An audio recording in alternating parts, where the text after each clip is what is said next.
देख रहे हैं प्रदेश का सबसे भरोसेमंद news channel India news Haryana. मैं हूं आपके साथ नलिनी पांडे। बड़ी खबर के साथ बुलेटिन की शुरुआत। इस वक्त की बड़ी जानकारी। आज भी दिल्ली बॉर्डर पर डटे हुए किसान, 59वां दिन हो चला है। किसान और सरकार के बीच 12वीं वार्ता भी फेल रही, बेविफल रही और किसानों ने सरकार के प्रस्ताव को एक बार फिर से ठुकरा दिया है। 3 कृषि कानून रद्द करने की मांग पर आज भी किसान अड़े हुए, डटे हुए नजर आ रहे हैं।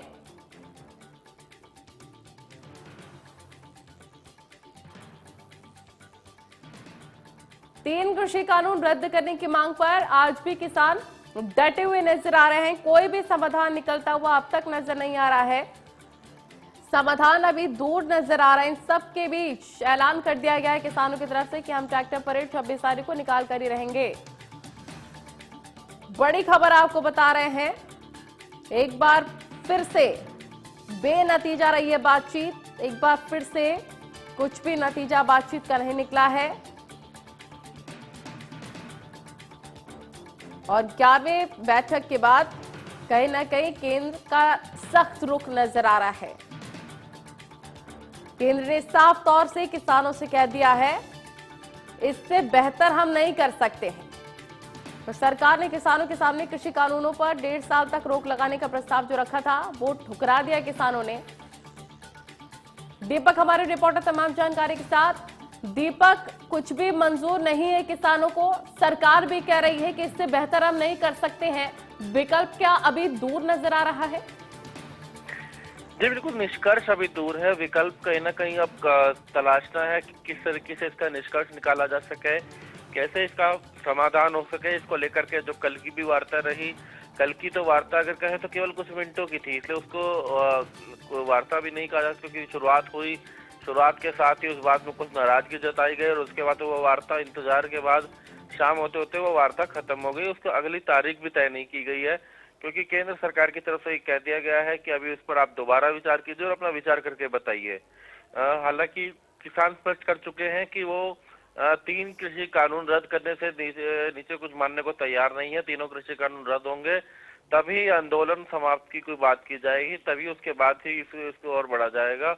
लेकिन जब तक कृषि कानून रद्द नहीं होंगे तब तक कोई मांग पूरी नहीं की जाएगी, मांग नहीं मानेंगे। उनका कहना है कि वो तब तक किसी भी तरीके से सरकार से वार्ता के लिए तैयार नहीं है। तो सरकार ने हालांकि अपनी तरफ से जो प्रस्ताव दिया था 1.5 वर्ष का, उसमें भी उन्होंने कहा कि ये कमेटी पे निर्भर करता था, हो सकता था ये 1 साल में भी हो जाता, हो सकता है 2 साल भी लग जाते। ऐसे में आप लोगों ने जल्दी में फैसला करा तो सरकार की तरफ से कहा गया कि आप दोबारा से विचार करिए और यही कारण है कि बैठक का कोई निष्कर्ष नहीं निकल सका। निष्कर्ष के साथ साथ सरकार की तरफ से यह भी कह दिया कि इससे बेहतर हो भी नहीं सकता, आपको दोबारा विचार करना चाहिए। और इसके बाद अब कोई अगली तारीख तय नहीं की गई है। किसानों ने भी अपनी जो है इस बैठक खत्म होने के बाद आगे अब अपनी बैठक देर रात भी करी और आज फिर किसान संगठन आपसी चर्चा करके आगामी रणनीति बनाएंगे। जी बिल्कुल, निश्चित तौर पर, क्योंकि सरकार का इस बार सख्त रुख देखने को मिला। क्या लगता है अगली मीटिंग की, क्योंकि तारीख तो तय नहीं है, लेकिन अगली मीटिंग अगर होती है तो कोई विकल्प सरकार नहीं देगी किसानों को? देखिए, विकल्प की अगर बात करें तो सरकार ने अपनी तरफ से विकल्प ये दिया है, अपनी तरफ से समाधान कैसे निकल सकता है उसके लिए ये विकल्प दिया है। लेकिन अब किसान संगठनों का कहना है कि जब तक 3 कृषि कानून रद्द नहीं होंगे तब तक वो आंदोलन समाप्त नहीं करेंगे, तब तक किसी तरीके की वार्ता नहीं करेंगे। और सरकार स्पष्ट कर चुकी है कि 3 कृषि कानून तो रद्द नहीं होंगे, स्थगित करने को सरकार तैयार थी, लेकिन इन कृषि कानूनों को रद्द नहीं किया जाएगा, सरकार ये स्पष्ट कर चुकी है। तो ऐसे में कहीं ना कहीं समाधान निकलता तो नजर नहीं आ रहा, लेकिन जिस तरीके से सरकार ने भी अब सख्ताई के साथ कल की इस वार्ता को समाप्त किया और उसके बाद अगली तारीख भी तय नहीं की है, कहीं ना कहीं ऐसे में उनको कहा गया है कि दोबारा से विचार करें। किसानों को तो अब किसान संगठनों ने दोबारा से विचार करना है और ये कहा जा सकता है कि अब पत्र और चिट्ठी का दौर दोबारा से शुरू हो सकता है कि आखिर किस तरीके से इसका समाधान निकलेगा। जी, क्योंकि जो संदिग्ध पकड़ा गया था इन सबके बीच, उसने साफ तौर पर एक पुलिस अधिकारी का नाम भी लिया था, कहा कि कुछ भी गलत होने पर किसान नेताओं को गोली मारने का आदेश था। इन सबके बीच का मनोबल टूटेगा किसान नेताओं का? देखिए, अभी हालांकि जो युवक पकड़ा गया है वो अभी पुलिस जांच कर रही है, क्योंकि जो युवक पकड़ा गया है वो उस युवक का कहना है कि वो एक पुलिस एसएचओ का उसने नाम लिया था, राई पुलिस स्टेशन का नाम उन्होंने बताया था कि उनके कहने पर आए, उनसे मुलाकात की गई। वो उसने ये भी बताया कि ऐसे 10 युवक का वो ग्रुप है और इसके अलावा और भी युवक हैं।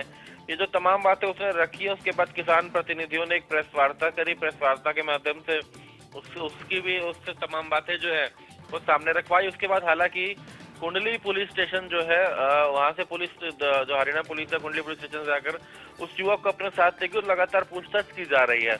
अब पुलिस के द्वारा आगे की अभी जांच की जा रही है, उसके बाद पुलिस जांच सामने रखेगी कि आखिरकार वो युवक की बातों में कितनी सच्चाई है, और अगर वो सच्चाई है तो कहीं ना कहीं एक गंभीर मुद्दा है, कैसे इस मुद्दे से निपटा जा सके। जी बिल्कुल, बहुत शुक्रिया दीपक शर्मा तमाम जानकारी पहुंचाने के लिए।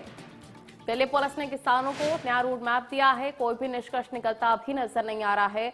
इन सबके बीच कृषि कानूनों के मसले पर केंद्र सरकार और किसान संगठनों के बीच 12वें दौर की वार्ता भी बेनतीजा रही। बैठक में सरकार ने किसानों से कहा कि हम इससे बेहतर कुछ नहीं कर सकते। सरकार और किसानों के बीच अगली मीटिंग की तारीख अभी तय नहीं हुई है। सरकार और किसानों के बीच अब तक 12वें दौर की बातचीत हो चुकी है, जो कि बेनतीजा रही। बैठक के बाद किसान नेताओं ने कहा कि लंच ब्रेक से पहले किसान नेताओं ने कृषि कानूनों को वापस लेने की मांग रखी। सरकार ने कहा कि वह संशोधन के लिए तैयार है। मंत्रियों ने किसान नेताओं से प्रस्ताव पर विचार करने के लिए भी कहा। वहीं सरकार से हमारे प्रस्ताव पर विचार करने को कहा गया है। इसके बाद मंत्री बैठक छोड़कर चले गए। 12वें दौर की वार्ता लेकिन रही बेनतीजा।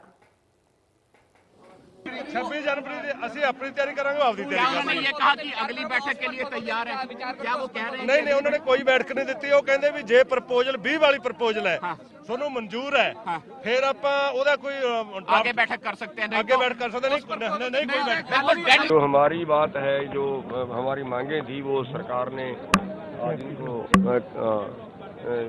जो है वो नहीं मानना है, तो बात समाप्त हो गई है। और आगे तो 26 के बाद ये होगा जो भी होगा। कोई तारीख आपको दी नहीं है? तारीख अभी कोई तय नहीं हुई। एमएसपी को लेकर कोई बात नहीं हुई है, और बस हमने उनको कहा था कि दोनों कानूनों के जो हमारे में सर्वसम्मति से पास हुआ है वो ये है कि इन दोनों कानूनों से कम कोई बात होगी नहीं। और सरकार की आपकी जो प्रपोजल है उस पर हमने कल मीटिंग की तो उस पर सहमति नहीं बनी है, तो उन्होंने एक तरह से आगे बात समाप्त कर दी। बातचीत ये हुई कि जो उनको पहला प्रस्ताव था उनने कहा कि हमारा वही है, और आप अगर इस पर तैयार हो और घटा बढ़ा सकते हैं दिनों को, भाई 1.5 साल की जगह 2 हो जाएगा, ये हो जाएगा, मतलब ये एक उनकी तरफ से आया है, मतलब 2 साल तक वो कर सकते हैं। और कोई इस पर तैयार हो तो हम बैठ के कल बात कर सकते हैं, नहीं अगर तैयार हो तो नहीं कर सकते। ये क्या कहा? हमने कुछ नहीं, हम बता दें कल हमें जरूरत होगी तो आपको बता देंगे। सिर्फ 15 मिनट बात ਚੱਲੀ ਜਦ ਜਾ ਕੇ ਅਸੀਂ ਬੈਠੇ ਹਾਂ ਤਾਂ ਤੋਮਰ ਜੀ ਨੇ ਕਿਹਾ ਕਿ ਜੋ ਅਸੀਂ ਪ੍ਰਸਤਾਵ ਭੇਜਿਆ ਸੀ 1.5 ਸਾਲ ਵਾਲਾ, ਉਹ ਪ੍ਰਸਤਾਵ ਬਹੁਤ ਅੱਛਾ ਹੈ, ਉਹਦੇ ਤੇ ਮੁੜ ਗੌਰ ਕਰੇ, ਅਸੀਂ ਵੀ ਕਰਦੇ ਹਾਂ। ਆਪ ਉੱਠ ਕੇ ਚਲੇ ਗਏ 15 ਮਿੰਟ बोल के। 15 ਮਿੰਟ से बाद ਜਦੋਂ ਦੁਬਾਰਾ ਇਹ ਕਾਫੀ ਲੰਬਾ ਸਮਾਂ ਚਰਚਾ की ਉਹਨਾਂ ਨੇ ਆਪਸੀ ਬੈਠ ਕੇ, ਤਾਂ ਮੁੜ ਕੇ ਆ ਕੇ ਉਹਨਾਂ ਨੇ ਐਲਾਨ ਕਰਤਾ ਕਿ ਜੋ ਅਸੀਂ ਬਾਰ-ਬਾਰ ਪ੍ਰਸਤਾਵ ਰੱਖੇ ਹੈ यूनियन उसको रद्द कर दी रही हैं। ये प्रस्ताव बहुत अच्छे हैं, इनको मुड़ विचार करे, गौर करे, जे लोड लगे तो हमको बचा दे। इस बाद गलबात एक बार बंद है। हाँ बातचीत बंद है, टुट चुकी है, गलबात बंद है। मैं पहले ही कह के गया सी कि डेडलॉक आऊगा अज दी मीटिंग दे विच, उसकी पुष्टि हुई है। मीटिंग के अंदर जो मंत्री महोदय 15 मिनट हमसे बात करते रहे, उसमें जो हमने प्रस्ताव को ठुकरा दिया था वो बात रखेगी। मंत्री महोदय ने कहा कि आप जो है वो प्रस्ताव के ऊपर दोबारा बात कर लीजिए, मैं भी करके आता हूँ। 3.5 घंटे मंत्री महोदय आए नहीं, ये किसान आगू का अपमान है। आने के बाद उन्होंने कहा भी अगर आप पुराने प्रस्ताव के ऊपर हमारे साथ बातचीत करना चाहते हैं तो सोच के हमें बता दीजिएगा। ये भी कहा भी विज्ञान भवन बंद हो रहा है 26 जनवरी के लिए, आपके साथ अन्य जगह पर हम बात कर लेंगे। इसी के साथ सबका धन्यवाद करने के बाद कहा भी मैं मीटिंग की प्रक्रिया समाप्त कर रहा हूं। सरकार अपने तरफ से मीटिंग का सिलसिला तोड़ के गई है, हमने अपनी तरफ से नहीं तोड़ा। किसान आगुओं ने बड़े धैर्य से 3.5 घंटे उनका वेट किया। वो बातचीत से मसले का हल करना चाहते हैं। भारत की सरकार पूरे देश के किसानों और मजदूरों का अपमान कर रही है, वो बातचीत से निर्णय नहीं करना चाहती। कल भी शांतमय तरीके से अपना आंदोलन चला रहे थे, अब भी चलाते।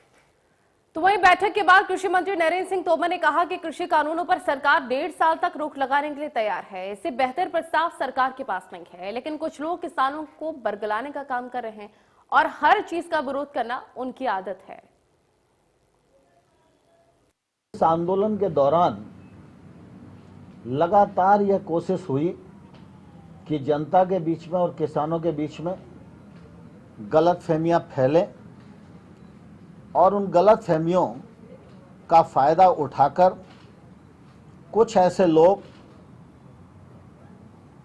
जो हर अच्छे काम का विरोध करने के आदी हो चुके हैं, वो किसानों के कंधे का इस्तेमाल अपने राजनीतिक हितों के लिए कर सकें। लेकिन जब आंदोलन की पवित्रता नष्ट हो जाती है तो निर्णय नहीं होता। और मुझे लगता है कि वार्ता के दौर में मर्यादाओं का तो पालन हुआ, लेकिन किसान के हक में वार्ता का मार्ग प्रशस्त हो, इस भाव का सर्वदा अभाव था। इसलिए वार्ता निर्णय तक नहीं पहुंच सकी। इसका निश्चित रूप से मुझे भी खेद है। हरियाणा के पूर्व मुख्यमंत्री और नेता विपक्ष भूपेंद्र सिंह हुड्डा ने केंद्र सरकार से अपील की है कि किसानों की मांगे जायज हैं और कृषि कानूनों को वापस लिया जाना चाहिए। उन्होंने कहा कि दिल्ली देश की राजधानी है और हर किसी को वहां जाने का हक है, इसलिए दिल्ली पुलिस और किसान बैठकर ट्रैक्टर परेड का हल निकालें। जहाँ तक किसानों की बात है, मैं बार बार ये कह रहा हूँ, किसानों की मांग सरकार को माननी चाहिए, क्योंकि मांग जायज है। ये जो कानून है वो किसान के हित के नहीं है और जिद पे नहीं अड़ना चाहिए, उससे कोई लाभ नहीं होगा। किसान अन्नदाता है। आज 60 दिन हो गए, 2 महीने हो गए, इतनी ठंड में वहाँ बैठा है, कितनी तो जान जा चुकी है। सरकार को तुरंत आज जो है फैसला करना चाहिए। चीज हो रही है और देखो, दिल्ली राजधानी है, सबको जाने का अधिकार है। अब रास्ता पुलिस और वो बैठ के तय कर ले कहाँ जाना चाहिए। मैं कभी अराजकता के में नहीं होता। उनका काम करे, किसान अपना काम करे, किसान की मांग का प्रदर्शन करे। वहीं सिरसा पहुंची कांग्रेस प्रदेश अध्यक्ष कुमारी सैलजा ने केंद्र सरकार पर हमला बोलते हुए तीनों कृषि कानूनों को रद्द करने की मांग की। वहीं पर चौहारू पहुंचे कांग्रेस के वरिष्ठ नेता किरण चौधरी ने भी कांग्रेस के किसानों के साथ खड़ा होने की बात कही। कहना यही है कि सरकार की मंशा ठीक नहीं है, उनके दिल में चोर है, उनका इन तीनों काले कानूनों की तरह मन भी काला है। वो नहीं चाहते ये कानूनों को वापस करें। किसानों को बार बार बुलाकर 10-11 बार हर बार बरगलाया जाता है, उनसे झूठ बोला जाता है। अगर ये हल निकालना चाहें तो ये तीनों काले कानूनों को निरस्त करें, खत्म करें और फिर आगे बढ़ें। जब जनता के सामने सरकारें जो हैं जनता चुनती है और जनता के ही विरोध अगर सरकार काम करने लग जाए तो उसका खामियाजा भी उस सरकार को भुगतना पड़ता है और वो आने वाले समय में सरकार को मालूम चल जाएगा। जिस तरह से ये काले कानून पिछले दरवाजे से लेकर आए महामारी के समय पर किसान को उसकी ज़मीन से जो है महरूम करने के लिए, ये सोचकर कि ऐसे समय पर किसान को समझ नहीं आएगी, अनपढ़ किसान है, इन लोगों को ये नहीं पता कि बेशक उतना पढ़ा लिखा ना हो, लेकिन जितना समझदार हमारा किसान है और जो अपने हकों की लड़ाई जानता है लड़नी, वो अपना हक जो है लेकर रहे।